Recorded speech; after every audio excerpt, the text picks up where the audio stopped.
생명을 살리시는 주님, 평화로 이 땅에 오신 주님, 이 땅에 고통받는 자들과 소외받는 이웃의 친구로 오신 주님, 이 시간 사랑으로 우리와 함께 하시어 우리도 주님을 따르는 삶을 닮아 살아가도록 함께 하시옵소서. 지금 이 땅 어딘가에 숨죽여 오는 이들과 추운 계절을 힘겹게 보내는 이들이 있습니다. 우리의 눈을 열어주시어 그들을 보게 하시고 우리의 손을 펼쳐주시어 그들에게 따뜻한 웃음을 터지게 하옵소서. 그리하여 이 세상은 아직도 살만한 세상이라는 믿음을 갖게 하옵소서. 이 땅의 평화를 위해 기도합니다. 어둠이 빛을 이길 수 없듯 이 땅이 온전한 평화의 세상으로 함께 나아갈 수 있도록 함께하여 주시옵소서. 주님, 우리들의 욕심으로 인해 하나님께서 창조하신 피조물들이 신음하며 살아가고 있습니다. 우리의 욕심을 벗어버리게 하시어 이 땅의 동물과 식물, 하늘과 산과 바다가 살아야 내가 살고 우리가 살 수 있음을 깨달아 알게 해주세요.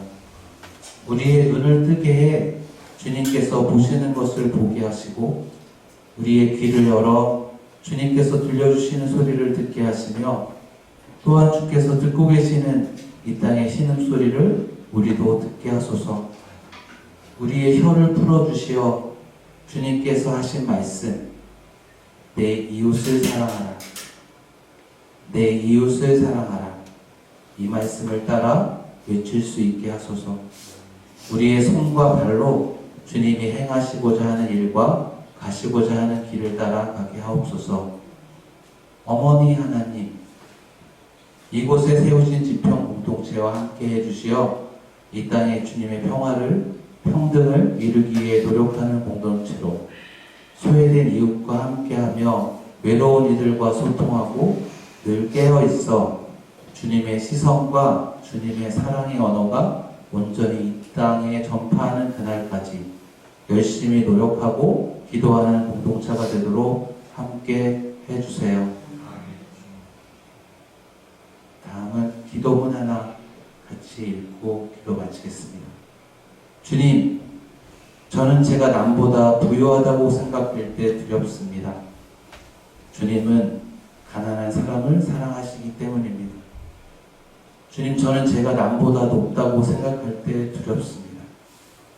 주님은 낮은 자를 사랑하시기 때문입니다. 주님, 저는 제가 남보다 선하다고 생각할 때 두렵습니다. 주님은 죄인을 사랑하시기 때문입니다. 주님, 저는 남보다 주님을 안다고 생각될 때 두렵습니다. 주님은 길 잃은 양 한 마리를 더 사랑하시기 때문입니다. 모든 말씀 예수님의 이름으로 기도했습니다. 예수께서는 제자들에게 이렇게 말씀하셨다.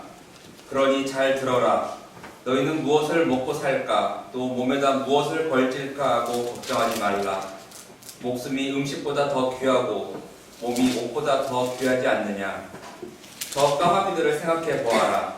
그것들은 씨도 뿌리지 않고 거두어 들이지도 않는다. 그리고 곳간도 창고도 없다. 그러나 하나님께서는 그들을 먹여주신다. 너희는 저 날짐승들보다 훨씬 더 귀하지 않느냐. 도대체 너희 중에 누가 걱정한다고 목숨을 1시간인들 더 늘릴 수 있겠느냐. 이렇게 하찮은 일에도 힘이 미치지 못하면서 왜 다른 일들까지 걱정하는가. 저 꽃들이 어떻게 자라는가 생각해 보아라. 그것들은 수고도 아니하고 길쌈도 하지 않는다.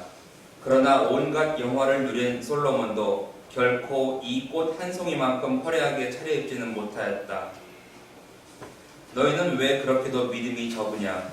오늘 피었다가 내일이면 아궁이에 던져질 들꽃도 하느님께서 이처럼 입히시거늘 하물며 너희에게 얼마나 더 잘 입혀주시겠느냐. 그러니 무엇을 먹을까 무엇을 마실까 하고 염려하려 애쓰지 말라. 그런 것들은 다 이 세상 사람들이 찾는 것이다. 너희 아버지께서는 이 모든 것이 너희에게 있어야 할 것을 잘 알고 계신다. 너희는 먼저 하느님의 나라를 찾아라. 그러면 이 모든 것도 곁들여 받게 될 것이다. 내 어린 양떼들아, 조금도 무서워하지 말라. 너희 아버지께서는 하늘나라를 너희에게 기꺼이 주시기로 하셨다. 아멘. 예, 말씀 가운데 은혜 되시기를 바랍니다. 요즘 이제 12월, 오늘이 이제 11월 1일이니까 요즘 연말이 되어지면서 만나는 사람들 가운데 가끔 상담 아닌 상담을 받습니다. 이제 내년 되면 뭔가 새로운 곳에 이직이라고 하죠. 거기가 단체로 옮기거나 직장을 옮기거나 새로운 일들을 벌이려고 하면서 그러면서 저에게 이제 상담 아닌 상담을 하는 경우가 있어요. 지난주에도 제가 2건이나 했습니다. 2건이나 했는데 근데 세상의 직장을 옮기거나 세상의 다른 일을 할 때 목사가 뭘 알겠다고 목사한테까지 상담하겠어요. 그러니까 사실은 여러 가지 단체에서 단체로 옮기거나 새로운 일을 시작하려고 그럴 때 그때는 그 일의 전문가, 그 현장에 어떤 영향력을 미칠 수 있는 사람, 그런 사람에게 가서 자문을 받거나 자기 고민을 얘기하겠죠. 목사한테 상담을 한다? 이거는 해볼 땐 다 해봤다 이런 얘기예요. 다 해보고 목사에게 다른 얘기, 예의상 한번 물어보거나 아니면 목사가 해줄 얘기는 좀 다른 사람에게 듣지 못한 얘기, 그거를 듣고 싶어서 하는 경우가 많습니다. 대부분은 다 다른 여러 사람들을 거쳐서 이야기들을 나눠봤는데 자기가 듣고 싶은 얘기를 못 들은 경우들이 허다합니다.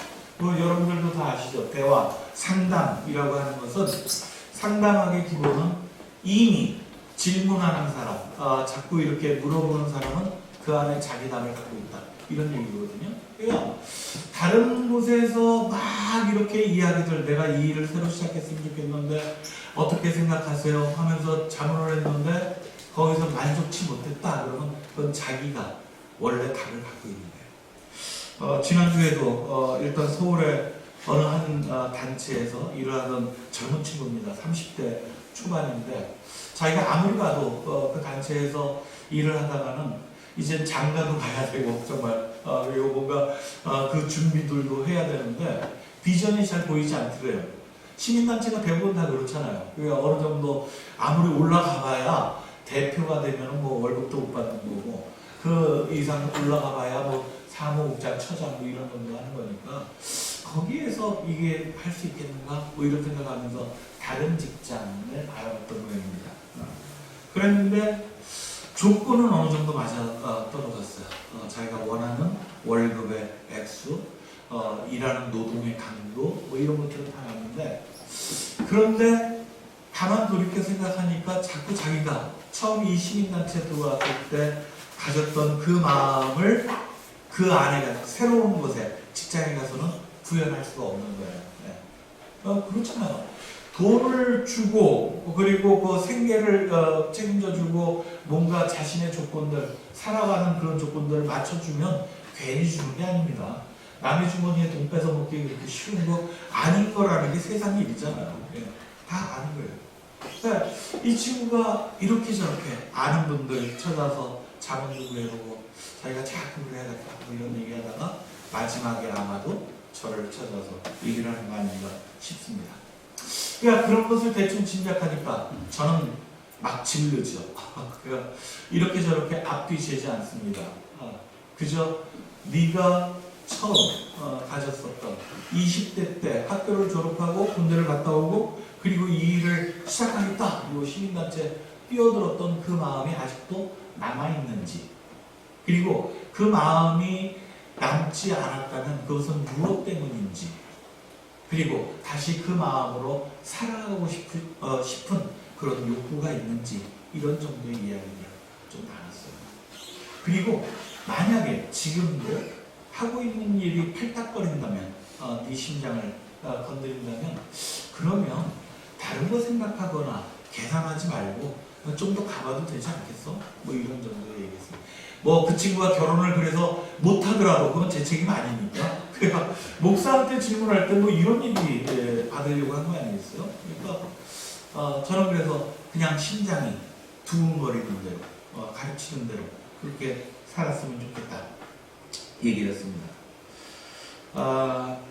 이 시대를 살아가는 많은 젊은이들이 저는 그랬으면 좋겠어요. 아니 젊은이들뿐만 아니라 요즘 고령화 시대인데 우리가 100세 시대를 다 사는데 저 어제도 인천도에 장로님의 어머님이 돌아가셔서 인천 인하대병원 갔다는데 갔다 와서 보니까 몇 세가 되셨냐면 101세. 근데 정정하게 계시다가 돌아가셨대요. 그런 시대인데 진짜 100세 시대를 사는데 60이면 어떻습니까? 앞으로도 40년이나 더 인생을 살아야 되는데 그러잖아요. 그러니까 아직까지도 우리는 60이 됐든 70이 됐든 상관없이 가슴이 뛰는 대로 살아가야 될 그런 기계를 품고 있으면 좋겠다. 그런데 이제 20살도 안 된 아이들이 자기의 인생을 계획하는 것을 보면 참으로 한숨 나오기 그지없습니다. 정말 자신들의 인생을 10대 때부터 그려나가는 그 꿈에 기계를 찾아볼 수가 없어요.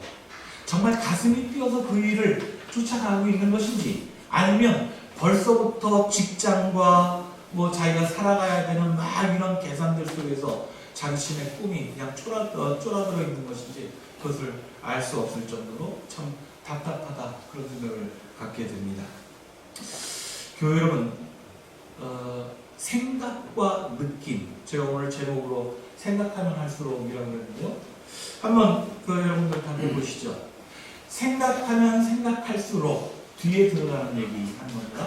그냥 고민하지 마세요. 그냥 즉석에서 생각하면 할수록 그 다음 어떤 말이 어울릴지 하나씩 해보시는 겁니다. 우리 이혜정 권사님, 생각하면 할수록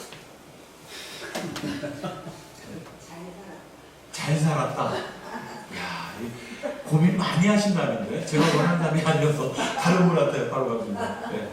생각하면 할수록 김남경 집사님. 생각이 많다. 생각이 많다. 네, 생각 많으시군요. 네. 생각하면 할수록 조성민 집사님. 답이 없다. 답이 없다. 점점 제가 원하는 답들이 나오고 생각하면 할수록 누가 또 하실까요? 국이 복잡하다. 네. 생각하면 할수록 윤병국 집사님. 생각이 안 난다. 생각이 안 난다. 여러 사람들의 이야기들이 있습니다. 근데 진짜 가만 한번 보세요. 이혜정 권사님 빼놓고 다른 분들이 한 얘기들은 되게 부정적인 겁니다. 네. 생각하면 할수록 답답하다. 생각하면 할수록 답이 없네. 생각하면 할수록 요새 젊은 애들 말로는 빡친다. 열받는다. 생각하면 할수록 분통 터지네. 네. 억울하다. 생각하면 할수록 되게 부정적인 단어들이 많이 나와요. 앞에 나온 것처럼 생각하면 할수록 잘 살았다. 믿음의 자녀예요. 얼마나 되게 진짜 생각하면 할수록 내 인생이 주님이 돌봐주신 인생 참 잘 살았다. 감사하다. 이런 답도 물론 가능합니다만 사실 쉽게 나오지 않아요. 되게 생각하면 할수록 우리는 부정적인 것들이 더 기억이 떠오르게 됩니다. 생각은 느낌이라고 하는 늪에 같이 빠져 있는 거예요. 가장 생각의 앞에 느낌이 먼저 있습니다. 그렇잖아요. 우리가 오감이라고 하는 것들은 어떤 것들을 직면했을 때 가장 먼저 뇌에서 생각하기 이전에 우리가 그것이 좋은 것이든 나쁜 것이든 기쁜 일이든 슬픈 일이든 그것은 먼저 터져나오게 되어 있습니다. 느낌은 호불호가 없어요. 호호가 없다는 겁니다. 느낌은 그저 있는 그대로 나의 것을 드러내주게 되어져 있습니다. 그런데 생각은 어떻습니까? 그런 느낌을 곱씹어 보게 되죠. 내가 이 느낌만으로 그냥 지금 표현하는 것이 옳을까? 다른 사람들은 어떻게 생각할까? 이런 것들을 계산하게 되어져 있어요. 느낌만으로 살아갈 수 있다면 얼마나 좋습니까? 10대, 20대 그 젊은 혈기들이 막 피어나서 세상에 무엇이라도 다 할 수 있을 것 같아. 나는 목표 잡을 수 있어. 내가 멋진 스타가 될 수 있어 라고 얘기하면 그것이 내 느낌인데, 근데 이것을 입 밖에 내는 순간 아이고 참 주제를 알아라, 이런 손가락질을 받을까라 생각하게 되면 두렵습니다. 생각하면 할수록 우리는 자꾸 뒷걸음치게 되어져요. 생각하면 할수록 우리는 문제를 해결하는 데 있어서 더 작은 사람들이 되어진다. 움츠려들고 기계가 사라지고, 생각하면 할수록 우리들은 하나님에 대한 나의 믿음보다 이 세상의 질서가 우리를 이끌어가는 것이라 자꾸 두렵게 여겨지게 되어진다라는 겁니다. 그래서 이 생각이라고 하는 것이 꼭 좋은 것만은 아니구나라는 생각을 또 하게 되어진 거죠. 오늘 본문의 말씀을 우리 봅니다. 예수님이 제자들에게 이렇게 말했습니다. 잘 들어두어라. 너희는 무엇을 먹고 살아갈까? 또 몸에다 무엇을 거칠까? 걱정하지 마라. 목숨이 음식보다 더 귀하고 몸이 옷보다 더 귀하지 않느냐. 우리가 살아가면서 필요한 것이 의식주이지요. 의식주를 마련하기 위해서 우리는 생각의 생각을 또 해야 합니다. 고민의 고민을 또 해야 합니다. 가성비를 따져서 세상을 효율적으로 개선하면서 살아가야 합니다. 가성비가 뭔지 아시죠? 내가 투자한 투자한 것에 비해서 나타나지는 효과, 이것을 얘기합니다. 작은 돈을 투자하고 큰 이윤을 얻고 싶은 게 우리들의 마음인 거고, 그런 사람이 세상을 잘 살아가는 것이다 라고 얘기합니다. 아까 맨 처음에 말씀드렸던 젊은 친구도 사실은 이 가성비를 따져봤을 거예요. 20대 때 시민단체를 들어가면서 팔딱거리는 가슴으로 들어갔겠지만 그 속에서 자기의 팔딱거리는 가슴을 받아주지 못하는 세상 속에 조금씩 지쳐갔을 겁니다. 그 다음부터는 생각하게 됐어요. 가슴이 아니라 머리로 생각합니다. 야, 내가 하루 8시간도 아니라 10시간을 넘게 이 중노동을 하면서 밤마다 그냥 남들이 얘기하지 않아도 모든 일들을 다 해야만 되는 실무자로 전락해버려서 이 일들을 하는데 한 달에 고작 받아가는 것 100여만 원 남짓, 이거 가지고 어떻게 내가 이 의식주를 먹고 사는 것을 다 해결할 수 있을까? 이런 계산이 들어갔을 거예요. 이게 가성비 있는 삶이죠. 이걸 나쁘다고 얘기하는 게 아닙니다. 그런데 그 가성비를 따져보면서 우리들의 마음에 우리는 귀를 기울이지 않게 되어진다. 그렇게 되어졌어요. 팔레스틴의 민중들, 오늘 예수님께서 제자들에게 했던 이 이야기가 주어진 현장은 바로 그런 척박한 시대를 살아갈 수밖에 없는 팔레스틴 민중들의 삶 가운데 던져진 이야기입니다. 하루 벌어 하루 먹고 사는 삶, 이것이 아니라 이 팔레스틴 민중들은 하루 종일이 아니라 몇 날 며칠 일해도 가족들에게 하루에 한 끼조차 먹이기 힘든 그런 삶을, 고달픈 삶을 살아가는 이들이 태반이었습니다. 제자들은 바로 그런 가운데 그런 삶을 떨쳐일어나 펄떡거리는 가슴을 안고 예수 그리스도를 따라 나섰던 사람들입니다. 제자들 아시죠? 우리가 다 아는 것처럼 예수님의 한마디에, 예수님과의 첫 만남에 모든 자기의 직장, 자신의 생업 이런 것들을 포기하고 다 뒤로 던져두고 예수님을 따라 나섰던 벼락같은 그 순간을 기억하면서 예수님과 일생을 같이 살기로 작정했던 사람들이에요. 근데 그 사람들이, 제자들이 예수님을 따라 움직이면서 살아갈 때 세상의 많은 이들, 이 예수님을 쫓고 있는 것 같지만 그래도 여전히 로마의 제국주의는 강구합니다. 로마의 빌부터 백성들을, 자신들의 동포들을 더 억박하는 그런 유대 종교 지도자들과 그리고 권력자들의 횡포는 나날이 더 심해져 갑니다. 세상은 바뀌는 것 같지 않습니다. 여전히 수많은 사람들은 먹고 사는 문제로 예수의 바짓가랑이를 붙잡고 있는 게 다입니다. 이 앞장에 보면 그래서 예수님에게 기적을 요구하는 수많은 무리들의 이야기를 나옵니다. 예수님에게 하나님 나라의 진리 따위 이런 것이 중요한 것이 아니라 당신들의 지금 당장의 변화, 삶의 풍요 이런 것들을 예수 그리스도가 가져다 주기를 원하는 수많은 사람들이 무리로 쫓고 있었다라고 하는 거예요. 그런 이들의 아픈 절박한 삶의 현장에 예수님은 새로운 기준점을 던져 주시는 겁니다. 너희는 무엇을 먹을까? 무엇을 입을까? 염려하지 마라. 한가한 소리 같다고요?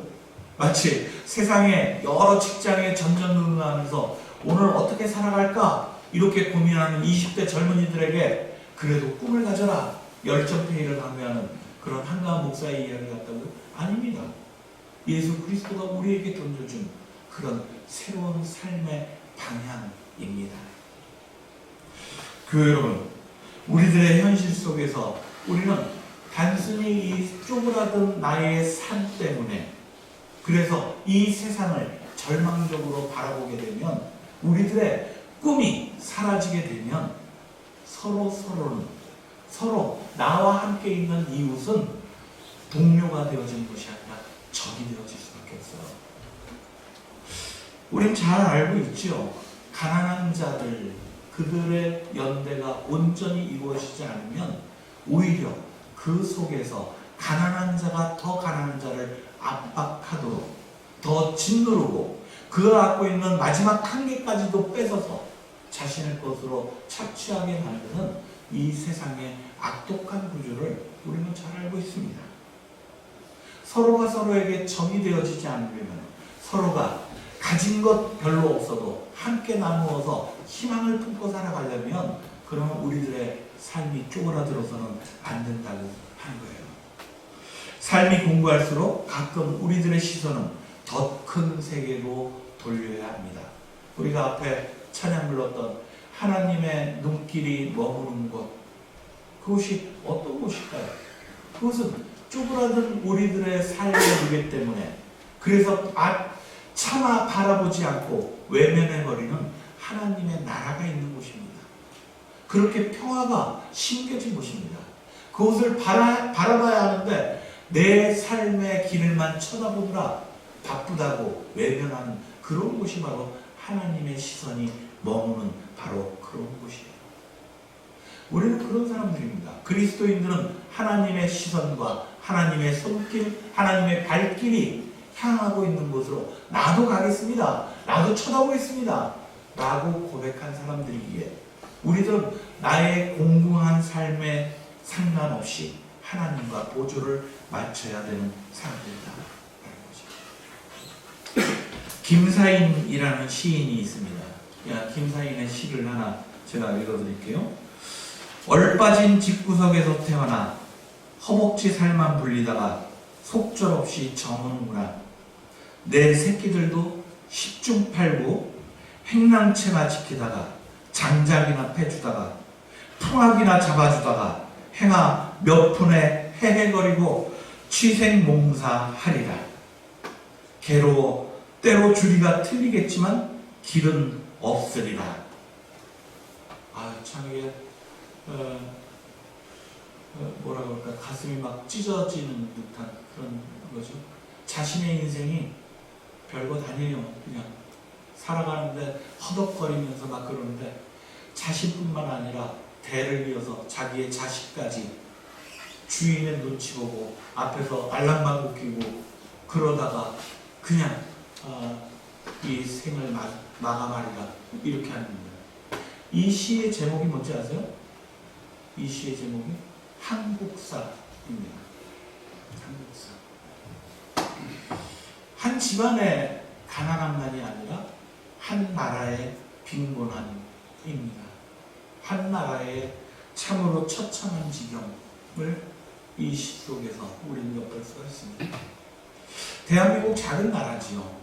작은 나라인데 수많은 우여곡절 겪고 그러면서 우리들은 또 다른 그런 나라들을 꿈꾸는 자들에 의해서 그것을 포기하지 않은 사람들에 의해서 아주 더디지만 조금씩 앞으로 오고 있는 것 같습니다.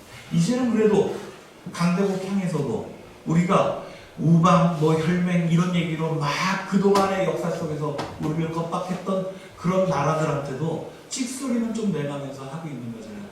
그런데 여전히 생각하지 않은 사람들이 많습니다. 야, 도대체 이 나라가 지금 어떤 위기에 처해 있는지 생각 좀 해라.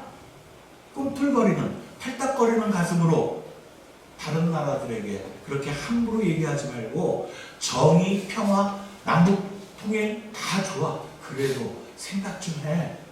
우리가 미국과 맺어온 인연이, 우리가 일본과 지금 당장 단교가 되어지면 우리가 입을 피해들, 우리가 지금 처해 있는 이 현실들, 저는 너무 생각해서 이 정부가 제대로 힘을 내지 못한다고 생각합니다. 그렇습니다. 생각할 게 무엇이 있습니까? 이 정부가 그렇게 해서 탄생된 정부가 아닌데 뜨거운 가슴으로 사람들의 그 마음을 담아서 그렇게 탄생한 정부이니 생각보다 계산보다 사실 그 뜨거움을 잊지 않아야 되는 거죠.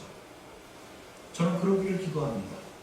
그래서 우리 이 민족이, 이 나라가 세상 속에 자칫 계산을 잘못해서 잠깐 나락으로 떨어지는 것 같더라도 그래도 그 뜨거움을 잊지 않았을 때 그때 이 지구상에 하나님의 나라가 이 땅 위에 심겨진 씨앗의 열매를 맛볼 수 있을 것이다. 그렇게 믿습니다. 지평교회 여러분, 우리들이 살아가는 이 세상 속에선 세상의 질서가 온전히 우리들을 휘감고 그것이 옳은 길이다 자꾸 유혹하고 있지만 그렇지 않습니다. 우리는 하나님의 역사하심을 믿는 사람들입니다. 뒤에 달력 한번 보시면 이제 단락 한 장 남았어요. 2019년 달력 한 장 남았습니다. 하지만 세상 사람들은 저 달력 한 장 남은 12월 한 날을 빈약하게 볼 수도 있지만 우리는 알잖아요. 12월 달력 한 장 남아있지만 그것으로 세상의 시간이 끝나는 것이 아닙니다. 새로운 해, 새로운 날들이 또 열려지는 거예요. 12월 뒤에 새로운 1월 달이 시작되어지고 우리들의 24시간 이후에 하나님이 또 열어주시는 또 다른 하루가 있다는 것을 우리 고백하는 사람들이다 라고 하는 것이죠. 그렇기 때문에 우리들의 가슴은 식어서는 아니 됩니다. 생각 때문에 우리들의 뜨거운 패탁거림이 멈춰서는 안 된다고 하는 겁니다. 우리들의 젊은 친구들뿐만 아니라 우리 이 인생을 그 친구들과 더불어서 함께 하나님 나라를 이루려고 하는 모든 그리스도인들이 죽임 넘어 부활 생명이 있음을 우리에게 보여주신 예수 그리스도의 이 뜨거움을 잊지 않는 그런 모든 지평교우들 되시기를 간절히 바라면서 이 말씀을 나눴습니다. 함께 말씀 기억하시면서 우리